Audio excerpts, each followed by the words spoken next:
पहिली भेट मागच्या भागात पाहिलं की सिया इंटरव्ह्यूसाठी किर्लोस्कर एंटरप्राइजमध्ये आली होती आणि आपल्या वेळेची वाट बघत तिथेच उभी होती. आता पुढे एक एक करून सगळ्याचे इंटरव्ह्यू झाले आणि सगळ्यात शेवटी सियाचा नंबर आला. तशी सियाची धाकधूक वाढली, हाताला घाम सुटू लागला. कारण तिने आतापर्यंत सगळ्यांच्या तोंडून एकच ऐकलं होतं की बॉस खूप स्ट्रिक्ट आहे, म्हणून बिचारी ती घाबरली होती. आणि दुसरे म्हणजे ती सर्वात लास्ट होती. ऑफिस वेळ सुद्धा संपणार होती, म्हणून ती आज जायला थोडी घाबरत होती. कारण मागचा अनुभव तो आठवून तिच्या अंगावर काटा आला होता. नाही सिया, तुला आत गेलंच पाहिजे. काय माहीत आज जो असेल तो तुझ्या रूपाने नाही तर तुझ्या क्वालिफिकेशनवर तुला जज करेल. सगळेच थोडी सारखे असतात. गुणांना महत्त्व देणारे सुद्धा आहेत या जगात. सियाने स्वतःची समजूत काढली आणि आत केबिनच्या दिशेने जाऊ लागली. इकडे तिची प्रत्येक होणारी हालचाल आत बसलेल्या यशच्या ओठांवर स्माईल देत होती. त्याने टेबलवर असलेला फोनवर कुणाला तरी फोन केला. हॅलो कृष, हा लास्ट इंटरव्ह्यू तू घे आणि सगळ्या डिटेल मला सेंड कर, बोलून यशने फोन ठेवून दिला आणि पुन्हा त्याची नजर समोर लॅपटॉपवर सुरू असलेल्या सियाच्या फुटेजवर गेली. इकडे सिया याच्या केबिनमध्ये जाणारच की मॅम मॅम तुमचा इंटरव्ह्यू या बाजूला आहे. पिऊनने येऊन तिला अडवत दुसऱ्या बाजूला इशारा करून सांगितले. तसे सिया एक वेळ त्या हाताकडे तर एक वेळ केबिनकडे बघू लागली. पण दादा, सगळ्यांचे इंटरव्ह्यू तर इथेच झाले ना? सियाने थोडे घाबरत विचारले. हो मॅम, बरोबर आहे तुमचं, पण सर कामात असल्याने आता तुमचा इंटरव्ह्यू कृष सर घेणार आहे, पिऊनने सांगितलं. तसे सियाने मान्यने होकार दिला आणि दुसरीकडे जाऊ लागली. तिच्यात असलेली भीती आता वेग धरू लागली. तिच्याच बाबतीत असं का? मनात विचार येऊ लागले. चेहऱ्यावर पुन्हा घामाच्या धारा ओघडू लागल्या. मागच्या वेळीसारखं तर काही नसेल ना? काही चुकीचं तर होणार? मनात प्रश्नांची रांग लागू लागली. विचारातच सिया केबिनजवळ जाऊन पोहोचली. पण अजूनही मनात दुविधा होती, समोर जायचं की नाही. मागचा रस्ता तिला बोलवत होता, तर समोर तिला संधी दिसून येत होती. एक वेळ जर तिला ही जॉब मिळाली तर तिचे आणि आईचे सगळे कष्ट दूर होणार होते. कारण किर्लोस्कर एंटरप्राइजमध्ये काम करणाऱ्यांचा पगार खूप होता. मन समोर जाण्यास सांगत होतं, पण डोकं मात्र मागच्या बाजूने ओढत होतं. यश जो आपल्या केबिनमध्ये तिलाच बघत होता, तिच्या डोळ्यात भीती बघून विचारातच पडला. कारण ही भीती इंटरव्ह्यूची तर मुळीच नव्हती. इतका तर ओळखूच शकत होता, कारण आजपर्यंत त्याने हजारो लाखो इंटरव्ह्यू घेतले होते. त्यामुळे इंटरव्ह्यू देत असताना समोरच्याच्या चेहऱ्यावर कशी भीती असते तो जाणून होता. थोडा वेळ विचार करून त्याने पुन्हा आपली नजर तिच्यावर रोखली. इकडे सियाने हिंमत करून दारावर टकटक केली. येस कमिंग, आतून एक कडक आवाज आला. तशी सिया आत गेली तर समोर बसच्या चेअरवर एक 27-28 वर्षाच्या मुलाला बघून ती थोडी चकितच झाली. कारण तिला वाटलं होतं की इतक्या मोठ्या कंपनीचा सीईओ हा एक वयाचा व्यक्तिमत्व असेल. शेवटी इतकी मोठी कंपनी उभी करणे म्हणजे आयुष्याची मेहनत तर लागतेच ना. कृष अजूनही खाली मान घालून फाईल बघत होता. सर, सियाचा नाजूक आवाज त्याच्या कानी पडला. तशा त्याच्या नजरा तिच्यावर गेल्या आणि क्षणात दोघांचीही नजरानजर झाली. दुधासारखा पांढरा रंग, लांब काळे केस, काळेभोर बोलके डोळे आणि नाजूक पाकळी ओठ बघून कृष तिच्यात हरवला. त्यात सगळ्यात आकर्षक म्हणजे तिच्या ओठांवरचा तो तीर होता. कृष तिला हरपून बघत होता, तर सिया सुद्धा आश्चर्याने त्यालाच बघत होती. मध्यम गोरा रंग आणि दिसायला सिंपल, कुणालाही पसंत पडेल असं रूप. त्या दोघांना तसं अडकलेलं बघून इकडे मात्र यशचा रागाचा पारा चढत होता. कुठून दुर्बुद्धी सुचली आणि आपण या कृषला इंटरव्ह्यू घ्यायला सांगितलं असं म्हणून यशला आता स्वतःच्या मूर्खपणावर राग येत होता. प्लीज सीट, कृष म्हणाला. तसे सिया घाबरतच समोरच्या चेअरवर बसली. मग कृषने तिचा इंटरव्ह्यू घेतला. तिला काही प्रश्न विचारले, ज्याची आधी तर सियाने थोडी घाबरत पण नंतर पूर्ण कॉन्फिडन्सने उत्तरे दिली. जे बघून इकडे यश सुद्धा इम्प्रेस झाला. ओके, आम्ही तुम्हाला ऑफिशियली मेल करून सांगू तुमच्या सिलेक्शन बद्दल, कृष म्हणाला. तसे थँक्यू बोलून सिया केबिन बाहेर पडली. जिथे अगोदर भीती होती तिथे आता बाहेर पडताना मात्र एक गोड हसू घेऊन ती बाहेर पडली होती. तसा इकडे यश सुद्धा मागे चेहऱ्याला टेकून बसला. आता त्याच्या ओठांवर एक गोड स्माईल होती. सिया तशीच तिथून बाहेर पडली आणि अगोदर तिने हृदयावर हात ठेवून स्वतःला शांत करून घेतलं. एक वेळ तर तिला भीतीच दाटून आली होती. वेगळ्या रूममध्ये जायचं म्हटल्यावर तर ती तिथेच पाणी पाणी झाली होती. तिचे पाय सतत मागे फिरायचे. पण तिच्या हृदयाने तिला तसं करू दिलं नाही. आता इंटरव्ह्यू पास होईल की नाही याचं तिला अजिबात टेन्शन नव्हतं. तिच्यासाठी तर मेन म्हणजे इंटरव्ह्यूमध्ये काय घडेल हे महत्त्वाचं होतं.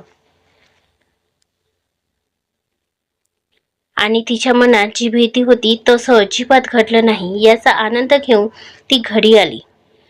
बाळा, कसा झाला इंटरव्ह्यू? आईने हातात पाण्याचा ग्लास देत विचारलं. चेहऱ्यावरून तरी त्यांना सगळं नीट असल्याचा अंदाज आला होता.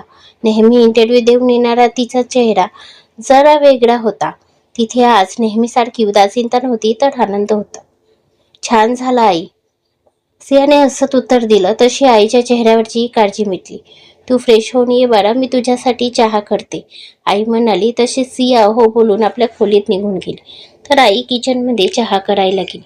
सर, ही सियाची फाईल. कृष टेबलवर फाईल ठेवत तर यशने त्याला पाहिलं. काय झालं? काही बोलायचं आहे का?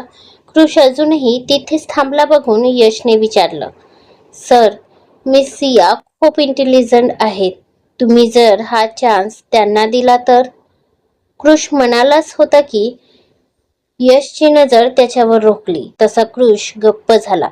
दिस is none of your job, Yash बोलला.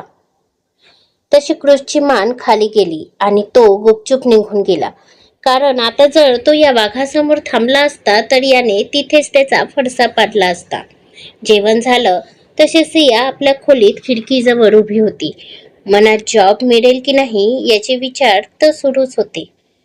पण कुठेतरी आज तिचं मन शांत होतं. बाहेर त्या नभात चांदण्यासोबत हसणाऱ्या त्या चंद्राला बघून आज तिच्या मनाला सुद्धा शांती मिळत होती. आज खूप दिवसांनी ती इतकी शांत होती.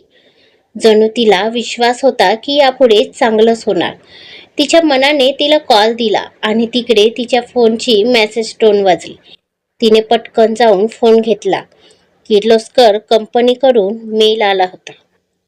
तिचं सिलेक्शन झाल्याचं, सोबतच तिला उद्यापासूनच जॉईन होण्याचे सांगितले होते.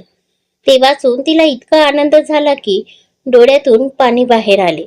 कसं आहे ना, जेव्हा माणूस लहानपणापासून खडतर आयुष्य जगत आलेला असतो तेव्हा त्याला सुख कसं व्यक्त करावं तेच समजत नसते. डोळ्यातून नेहमीच त्याच्या पाण्याची धार पडत आली असते. त्यांना तर सुखाच्या क्षणी सुद्धा सरीस येतात. तसंच काहीसं सियाच्या बाबतीत झालं. इतक्या मोठ्या कंपनीत जॉब मिळाल्यामुळे ती वेळी तर हसण्याच्या जागी रडत बसली होती. इकडे किर्लोस्कर निवासमध्ये यश आपल्या रोजच्या वेळेत घरी आला. पण आज त्याच्या चेहऱ्यावर ना थकवा होता, ना राग, ना चीड. उलट आज तो खूप शांत होता आणि त्याला तितकं शांत बघून आज त्या वाड्याचा आत्माही विचारात पडला होता. कारण नेहमी त्याची एंट्रीमध्ये वाड्यात आलेली सुनामीच असायची. गाडीतून बाहेर पडल्या पडल्या त्याचा आवाज हा नोकरांवर चढायचा. पण आज तो शांत, जणू जगातील आठवं अजूबं होतं. घरच्यांसोबत नोकरांच्याही डोळ्यात आश्चर्य उतरलं होतं. पण त्याला कुठे पर्वा होती याची. तो तर तसाच तडक आपल्या खोलीत निघून गेला. सुगंधा, आज वारा कुठल्या दिशेने वाहतोय ग? नंदा आपल्या नातवाच्या अशा वागण्याने इतकी काय चकित झाली की सरळ त्यांनी त्याच्या आईलाच आपल्या समोर उभं करून घेतलं.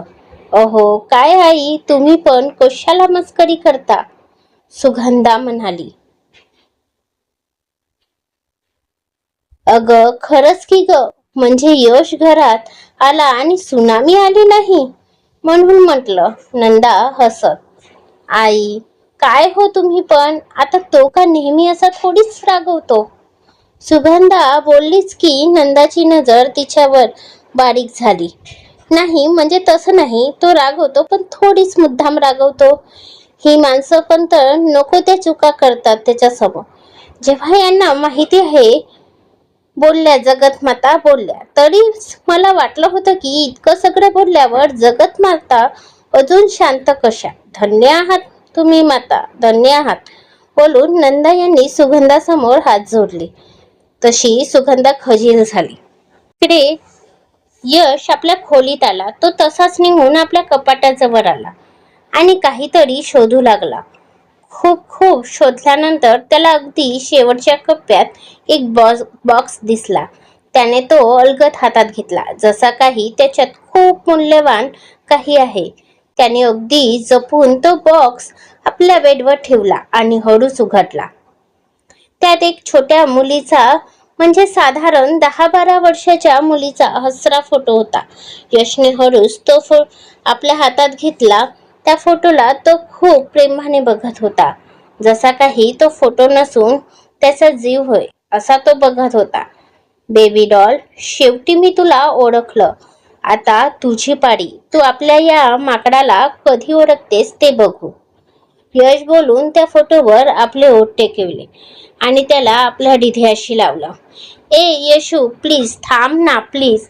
आता मी नाही धावू शकत बाबा. ती छोटी मुलगी आपल्या गुडघ्यावर हात ठेवून जोराजोरात थापा टाकत बोलली. तसं यशने तिला वळून पाहिलं. आता ते दोघे गार्डन मध्ये खेळत होते. तेव्हा यश साधारण 14-15 वर्षाचा होता. ए बेबी डॉल, तू इतक्यातच थकलीस का? अजून तर तू मला आउट सुद्धा केलं नाहीस. यश हसत तिच्या जवळ जात बोलला. आउट? तशी ती मुलगी त्याच्या खांद्याला मारत म्हणाली आणि हसू लागली. ए नाही हा बेबी डॉल, तू चिटिंग केली. यश गाल फुगव. प्यार में और जंग में सब जायज है माझ्या गोड माकरा. त्या मुलीने त्याचे ते फुगलेले गाल ओढत बोलली आणि हसू लागली. तसा यश सुद्धा हसण्यात हरवला. थोड्या वेळाने अचानक हसता हसता त्या मुलीचं लक्ष तिकडे गेलं आणि यशला बघून तिचं हसूच थांबलं. कारण आता यश खूप गंभीर चेहरा करून होता.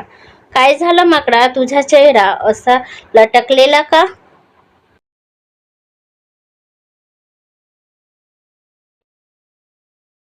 बेबी डॉल, उद्या बाबा मला US ला पाठवणार आहेत. मग त्यानंतर माहिती नाही आपली भेट कधी होईल. यश तसंच दुःखाने म्हणाला. माकड, त्यात असा चेहऱ्या पाडण्यासारखं काय आहे? निदान तुझ्याकडे बाबा तरी आहे जे तुला खूप प्रेम करतात. पण माझ्याकडे? बोलून ती गप्प झाली. ए बेबी डॉल, तुझ्याकडे बाबा नाही तर काय झालं, मी आहे ना. मी सुद्धा तुला खूप खूप. बोलून यश गप्प झाला. तशी ती मुलगी त्याला भरल्या डोळ्यांनी बघू लागली. अगदी निर्मळ नातं होतं दोघांचं. बरं ते सोड, हे बघ मी तुझ्यासाठी काय आणलं. बोलून यशने तिला बाजूला केलं आणि तिच्या समोर एक बॉक्स धरला. तिने तो बॉक्स उघडला तर त्यात बघून तिचे डोळे सतार उघडे पडले. फोन, ती आनंदात बोलली. तसा तिच्या चेहऱ्यावरचा आनंद यशच्या ओठांवर हसू देऊन गेला. हो, तुझ्यासाठी, यश म्हणाला. तशी ती त्याला बघू लागली, जणू खात्री करून घेत होती. यशने पुन्हा मान खाली वर केली. ती ती घेणारच की काहीतरी आठवून तिचे हात थांबले. नाही यश, मी हे नाही घेऊ शकत, आई रागवेल. पण सीयू, मी US ला गेल्यावर आपण कसं बोलणार? म्हणून मी तुला हा फोन देत आहे. यश तिच्या गालाला हात लावत प्रेमाने. नाही यश, मला नकोय, बोलत सियाने तो फोन परत केला. हो, ती मुलगी सियाच होती, यशची बालमैत्रीण आणि कदाचित पहिलं प्रेम सुद्धा. आणि तसंही माकड, जेव्हा तू खूप खूप मोठा होऊन येशील ना, सिया आपल्या हाताला उंच उंच करत म्हणाली, तेव्हा मी बघेल तू तुझ्या बेबी डॉलला ओळखतोस की नाही ते. सिया हसत बोलली. खरं तर यशचं जाण्याचं ऐकूनच तिचं मन भरून आलं होतं. पण ती स्वतःला थांबवत होती. पण तिचे पाणावलेले डोळे तिच्या मनातलं यशला सगळं सांगून गेलं. दोघांनीही एकमेकांना घट्ट मिठी मारली, जणू ते दोघे त्या मिठीने एकमेकांना दूर राहण्याचं बळ देत असावे. बेबी डॉल, मी तर तुला पाहताच क्षणी ओळखलं. कारण तू अगदी तशीच आहे जशी तेव्हा होतीस. फक्त तुझी उंची थोडी वाढली आहे. पण बघू आता माझी डॉल मला ओळखते की नाही ते. यश त्या फोटोला बघत म्हणाला आणि हसतच त्याने तो फोटो पुन्हा बॉक्स मध्ये ठेवला. यश, मागून सुगंधाचा आवाज आला. तसा यशने त्या बॉक्सवर आपला ब्लेझर टाकला. ते सुगंधाच्या नजरेत सुद्धा आले, पण त्यांनी ते दाखवलं नाही.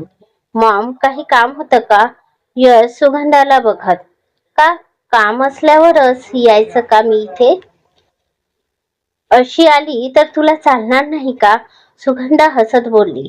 पण त्यांची नजर मात्र अजूनही यशच्या ब्लेझरवर अडकली होती. ज्याच्या खाली तो बॉक्स लपविला होता. पुढील भाग लवकर